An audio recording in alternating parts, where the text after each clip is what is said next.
All right, welcome to the 2021 Town Hall. This evening, we will hear from all of our candidates for the 2022 Youth Governor of the YMCA Michigan Youth and Government Program. We'll be starting off by asking the early conference candidates alternating questions. After 15 minutes of questioning, we will then switch to the late conference candidates. If you would like to ask a question, please type it in the Q&A box. Now, please welcome your 2022 early conference youth governor candidates from the Coldwater High School, Garrett Thorne, and from Cranbrook Kingswood High School, Julia Wong. All right, so the first question, and this question is directed to Garrett. What would being youth governor mean to you?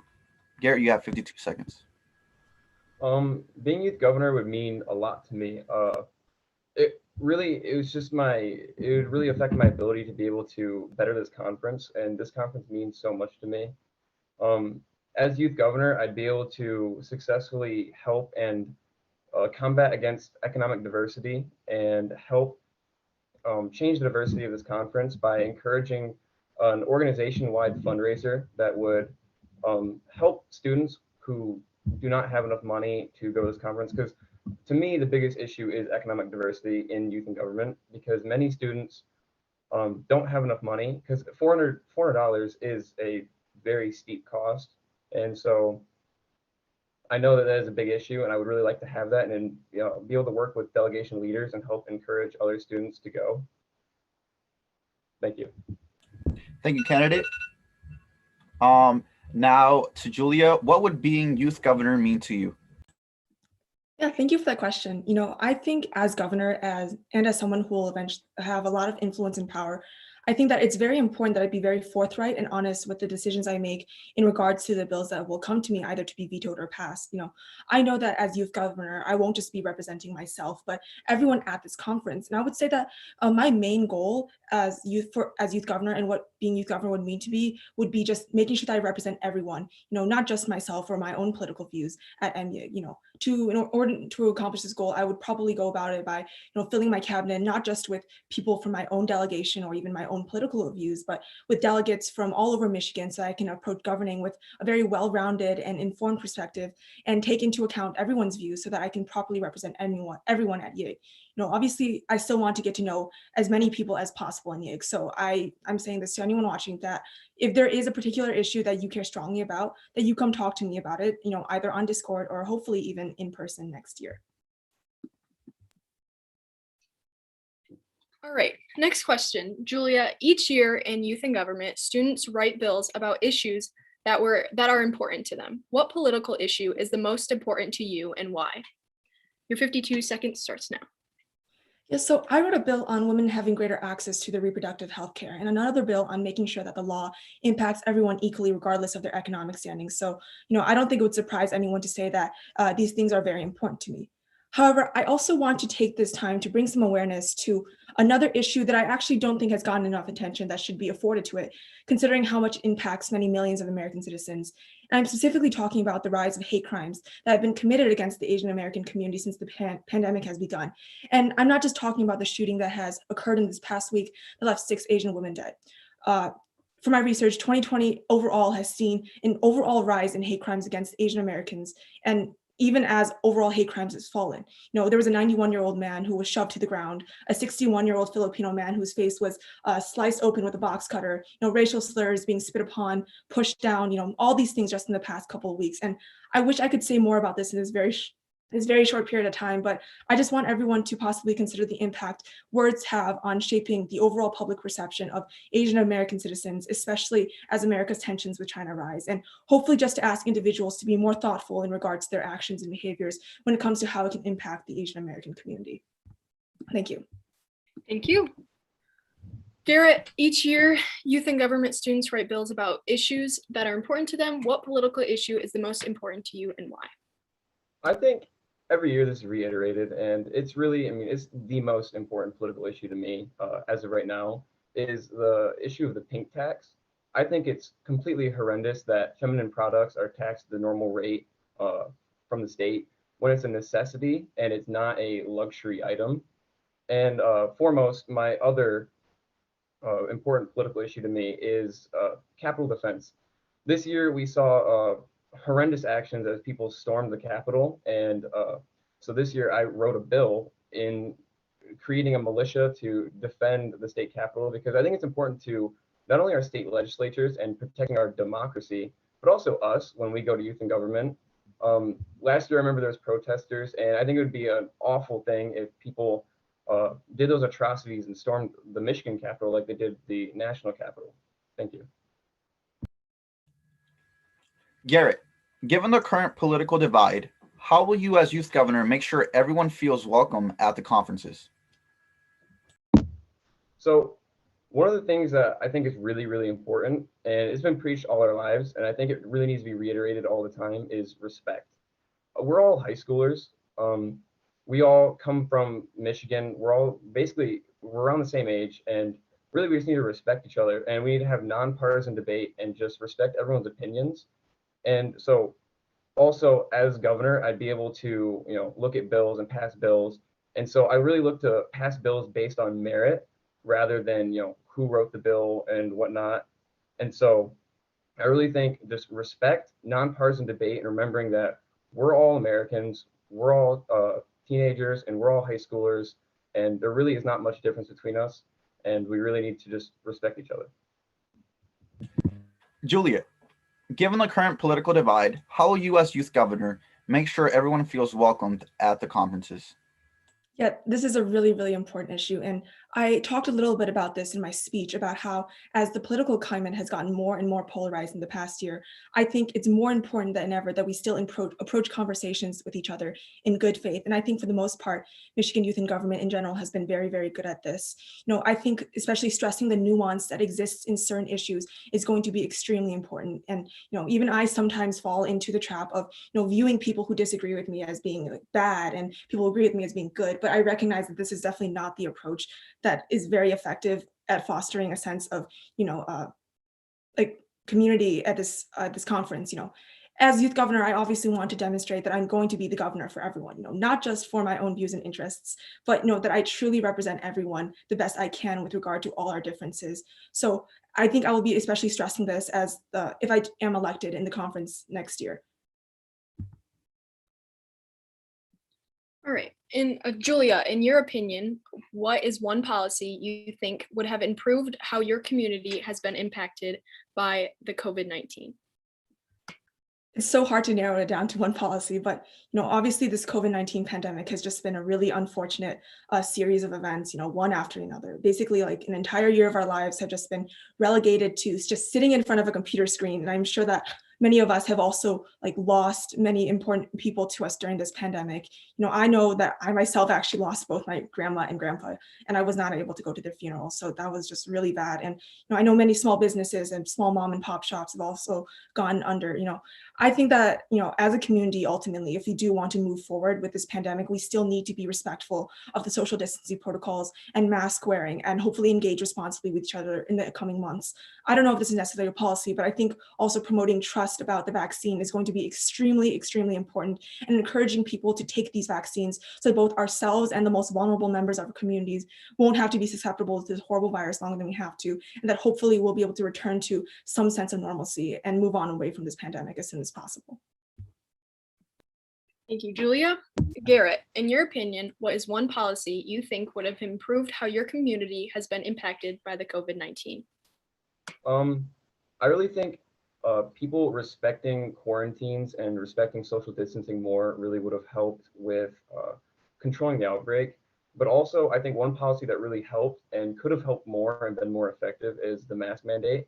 I know I worked I worked at a grocery store in Coldwater, and I worked there with Allie Welch, and I remember people were freaking out during the pandemic, and they would go to the store and they would buy everything up, but they wouldn't be wearing masks because people started to abandon masks. And so I know as a store we weren't as strict enforcers, and I know many other places aren't strict enforcers of masks, and so people often just go places without masks.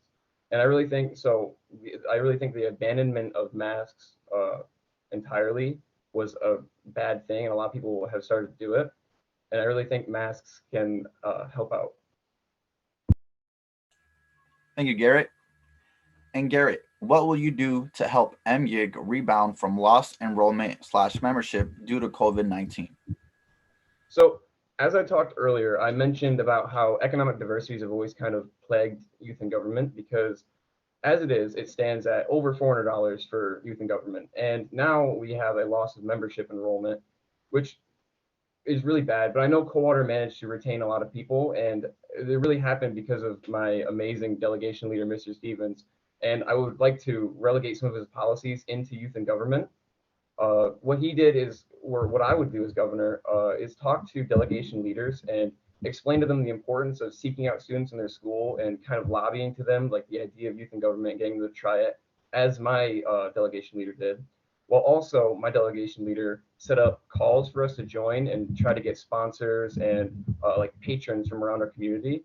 And I know that like an organization-wide fundraiser sponsored by MYIG would be an amazing thing that could raise a lot of money and even try to lower the cost so more people would be enticed to go. Thank you.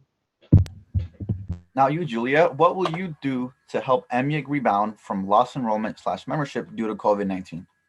Yeah, I think especially since we have shifted to the virtual format this year, we have lost a lot of the delegates that normally would have come if it weren't virtual. And I remember in my committee, someone was talking about how normally there would be 50 delegates that would show up to this conference, but since they switched to virtual, there's only been 3 delegates. And I think that's really just insane to me. And I understand that it's just really such a huge issue.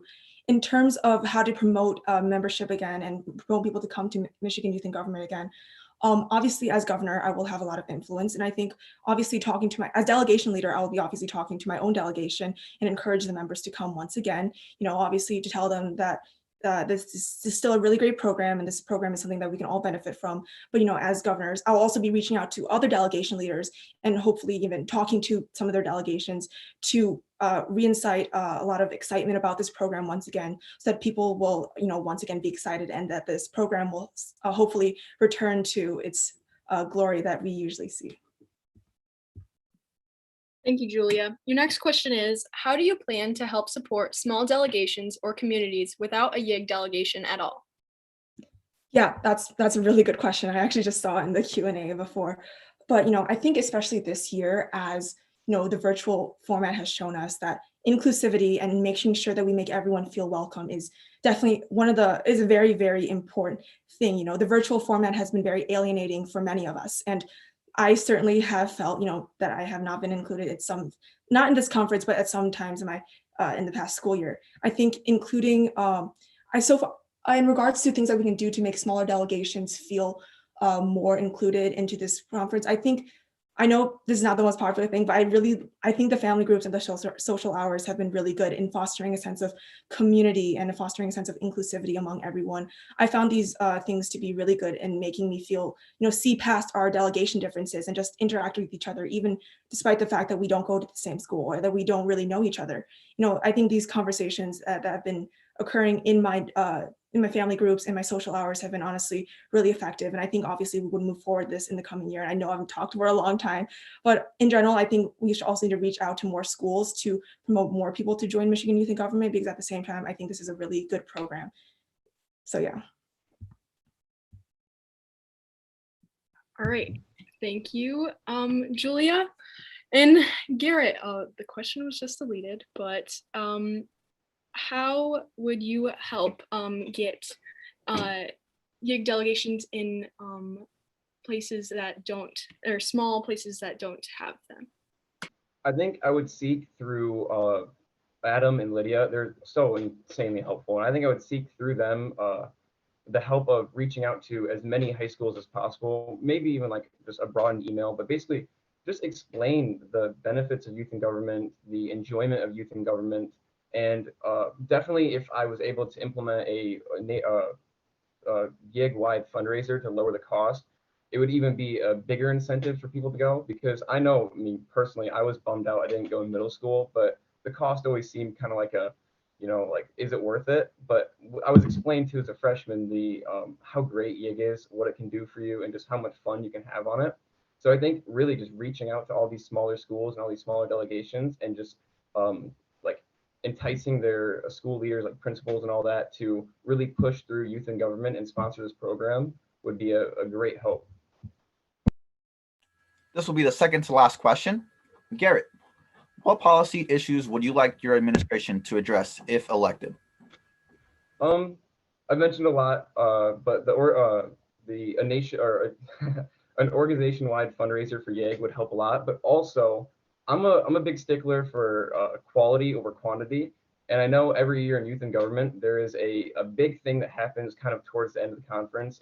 I like to call it YIG burnout, where people in committees and in chambers, what will happen is they will open a bill and they'll move to previous question, and then we'll just force pass bills over and over and over, because people, because it is a lot. It's a lot of work and it's a lot of fun, but people do tend to burn out. And so it'd be my goal as governor to sort of reduce committees, move them around a little bit, and ultimately allow for more free time, expand lunch so you can go to like longer restaurants, because I know there's a Mexican restaurant close by that has a long wait.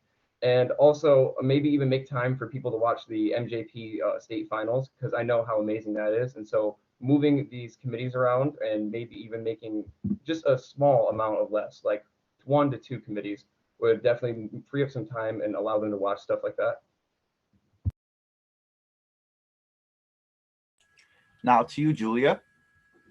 What policy issues would you like your administration to address if elected? Can I have a clarification on the question, please? Because when I thought about policy issues, I thought we were talking about like legislation, but it seems like Garrett sort of answered in terms of what he would change about Michigan youth in government. So which area would you like me to address? Whichever you like. Okay, well, I kind of like talked about this previously in a previous question, but in terms of policy, obviously, women having access to reproductive health care and lowering income inequality are all things that I'm very passionate about.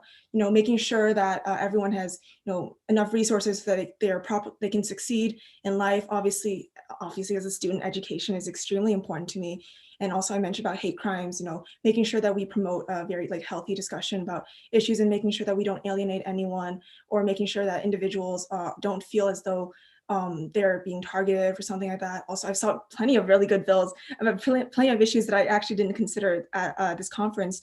One of which was about the gay and transgender panic legal defense and how I wasn't even aware that was a thing, but after learning about it, I think it's ridiculous that it even exists. So that's definitely something, obviously, getting most social issues, I'd say I'm very passionate about, but also just in regards to things I would change about MYIG.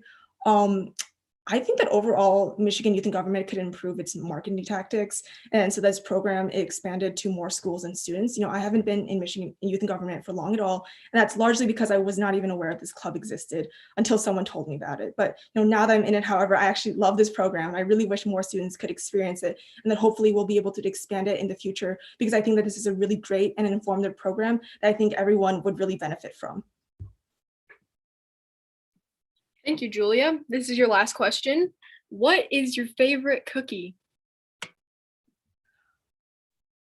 I think that's the hardest question I've gotten so far. I would say snickerdoodle, and I don't know why, but for me, the texture of a snickerdoodle cookie is just so perfect. It's really soft, and it's not too crispy, and also the cinnamon on top also just adds a really nice sweetness to it. But I also don't think it's too sweet. When we're talking about triple chocolate chunk cookies, that's a bit too much in my opinion, and a chocolate chip cookie, I know people love that, but I kind of think they're basic. So I think a snickerdoodle is the perfect in between of all the cookie options, and for that reason I will have to say that it's my favorite. All right, Garrett, what's your favorite cookie? Well, a previous speaker sort of called me basic, but I was gonna say Subway chocolate chip cookies when they're fresh, because they're just so warm and they're just they're perfect.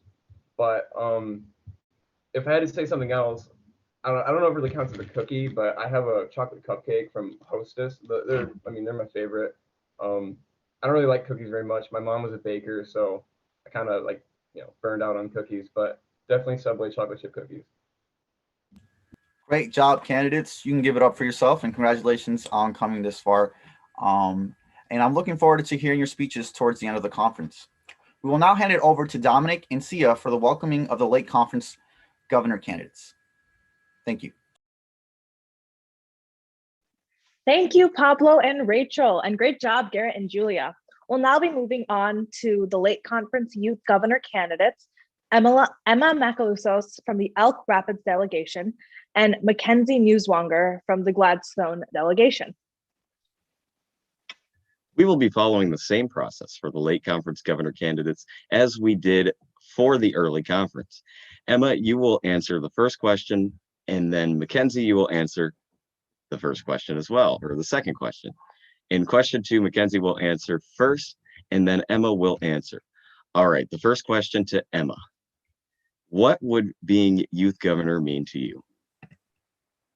Thank you, Dominic. My name is Emma Macaluso. I'm from Elk Rapids High School.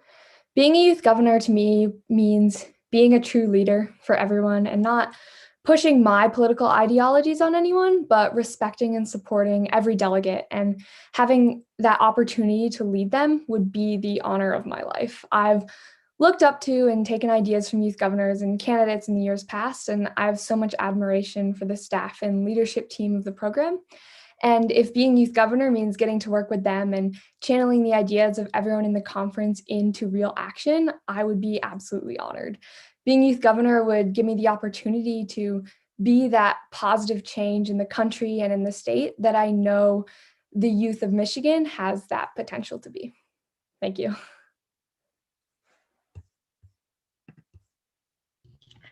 Thank you.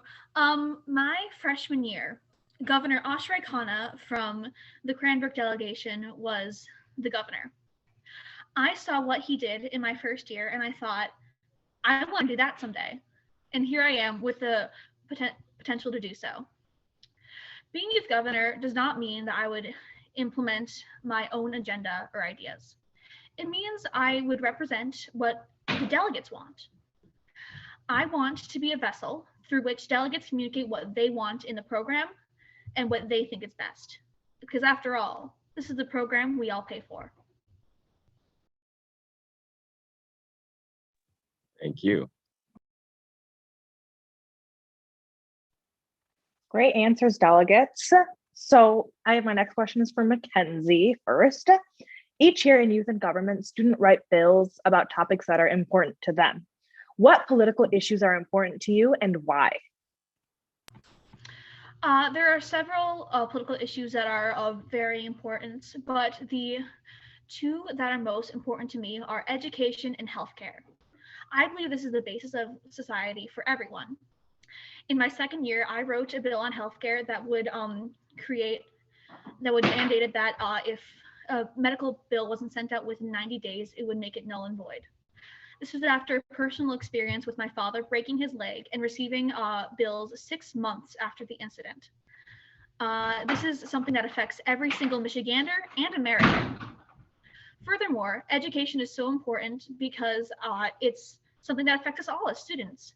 In the Michigan House, they're looking to pass a bill that would increase the school year by 20 days. As governor, I would pass bills that would promote the opposite and relieve some of the stress of the school year. Thank you.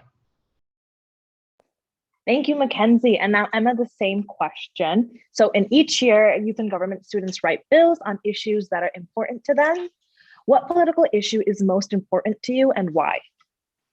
Thank you for the question, Sia. The most important political issue to me is hands down equality.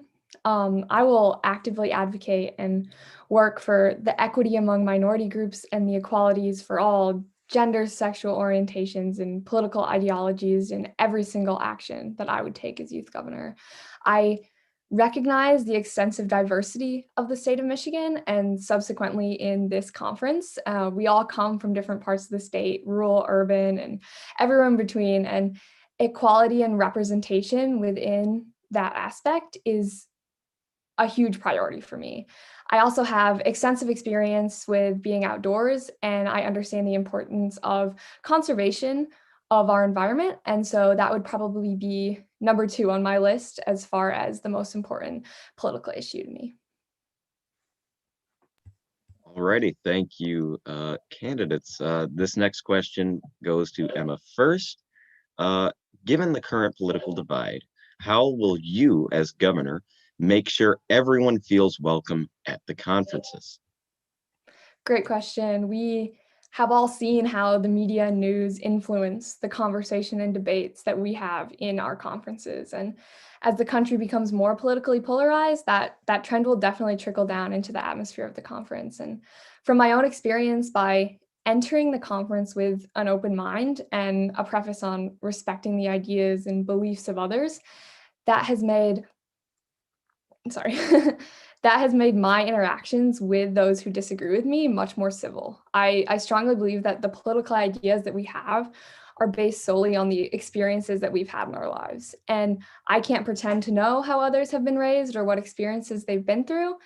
And as governor, I would definitely stress the importance of civility and encouraging the open-mindedness towards others whose ideas differ from your own. Thank you. Thank you. Now to Mackenzie, the same question. Given the current political divide, how will you as governor make sure everyone feels welcome at the conferences? Thank you. You know, I'm proud to say that I don't think we need to take any further action to promote an environment of welcoming. I believe that the spirit of youth in government is openness and inclusivity, and I believe that we've done an impeccable job with doing so. I've seen delegates reaching out to each other to talk about either bills or whether all foods are a sandwich. I think that since we're so good at talking to each other and making connections, that I don't think it's necessary to take any further action. You all are doing an excellent job, and I'm so proud to say that I'm one of you. Thank you. Great answers, guys. All right, so then the next question is for Mackenzie to answer first. In your opinion, what is one policy you think would have improved how your community has been impacted by COVID-19? Yeah, COVID hit us all really hard. In the UP, it was a delayed reaction, but in November, December, it hit us like a truck. I think if we had strengthened using masks within enclosed buildings, I think that would have done wonders to lower the transmission.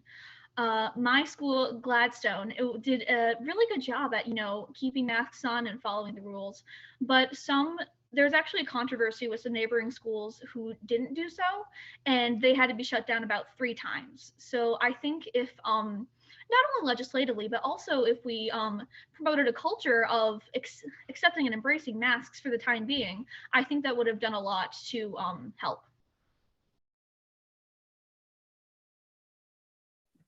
Thank you so much. Emma, same question for you. In your opinion, what is one policy you think would have improved how your community has been impacted by the COVID-19 pandemic? Great question. I think while my school definitely did a good job with this, it is something that could have been implemented a little bit better as far as throughout the state of Michigan, and that's bridging the digital divide and increasing the access to technology of kids in rural areas. When we all went online to learn digitally, it became a real struggle for many kids in my area to find that connections, even if it's just Wi-Fi in their house, and especially having those one-to-one devices in order to continue their education while being virtual. And I think that if better action had been taken as far as through the whole state of Michigan to increase that access to technology, some students wouldn't be as set back in their education as many feel that they are, given the virtual system of learning. All righty. Now to the next question. Emma will answer first. What will you do to help MYIG rebound from lost enrollment or membership due to COVID-19? That is a great question. And as we look around to even just how many people are on this this webinar, there is a significant decrease in numbers given our last conference. I think that most youth and government conferences have around 600 people, and right now we're right around 200. And I think it'll definitely be a challenge, not only with increased confidence in how COVID procedures are being carried out, but also just getting back to normal life, especially during youth and government. And I think one of the biggest things that we can do, especially as leadership in youth and government, is go to high schools and tell them as a delegate of youth and government how awesome this program is, and encourage people from delegates that aren't even at the conference right now, how impactful being a member of this program can be. Because I think if people see how amazing and life-changing and how much difference you can make in the conference, it would be inspiring to them to become a member and participate. Thank you, delegate. Now to Mackenzie, the same question. What will you do to help MYIG rebound from lost enrollment or membership due to COVID-19? I'm of the firm belief that everyone has at least one issue they're passionate about. So I think if we get to the core of that and really appeal to their senses of passion, that we can maybe return to our original numbers or even increase. Especially given the times we live in, I believe that if we say, hey, you're able to talk about this issue and people will listen, because listening is one of the things that I believe that MYIG is so great at. I think that it'll encourage them to do so, and I think it'll make people fall in love with this program just as I did 3 years ago. Great responses, guys. Okay, this question is going to be for Mackenzie first. How do you plan to support small delegations or communities without a YIG delegation? Oh, that's great. I'm from Gladstone. We're actually like one of the smaller delegations. I've done everything I can to keep us afloat and, keep us running. And it's not just me. My amazing advisor and fellow delegates have done a wonderful job at doing so. But I want to show people that you can join the state YMCA delegation. And furthermore, I want to make transportation more widely known and accessible for people in the state YMCA delegation so they don't have to drive down there by themselves, further increasing attendance from people without delegations. Great response. All right, so, and then the same question for Emma. How do you plan to help support small delegations or communities without a YIG delegation at all? Good question, Sia. I have been a member of the state YMCA delegation before when I attended a conference that did not have a delegation. And that's an amazing resources for students who live in communities without delegation. But another resource that I think should really be utilized is that of local YMCAs.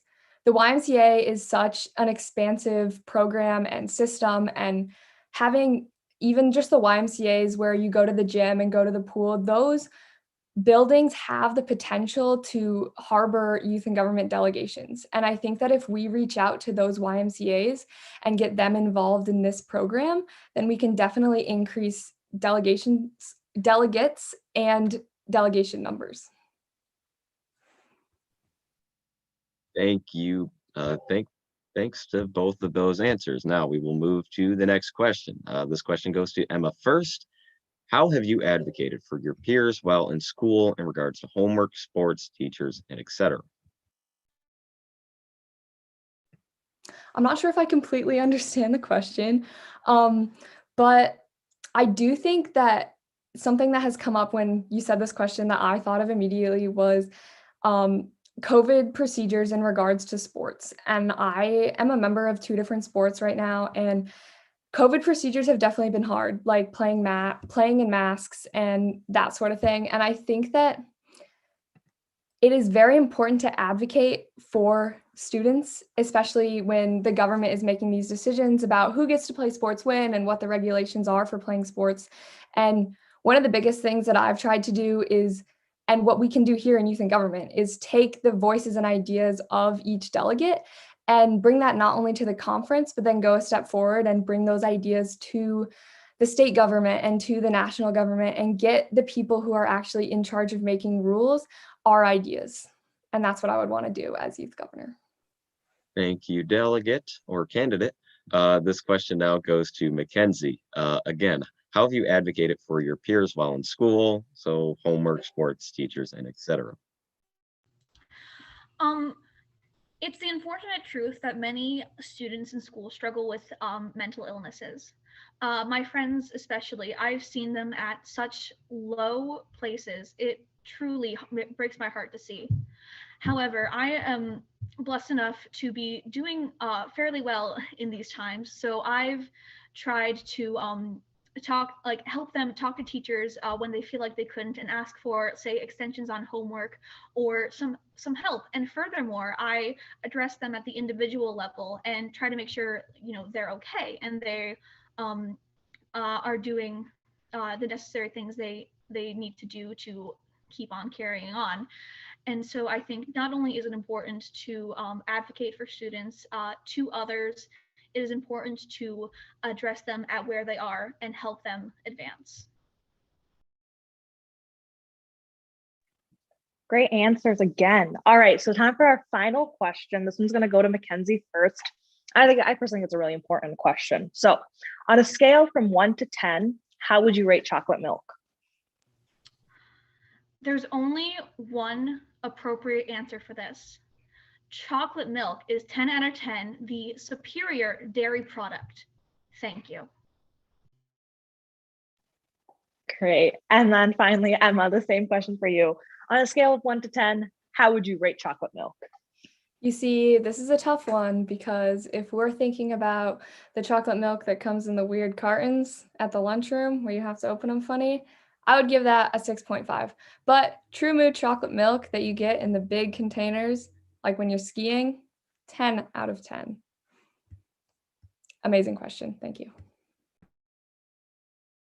All righty, great job to both candidates. Remember, delegates, polls will go live after their closing speeches, which will premiere at 3 p.m. tomorrow. You will be able to find the video if you click on 2021 Spring High School Conference on the MEIG website. Best of luck to both of you.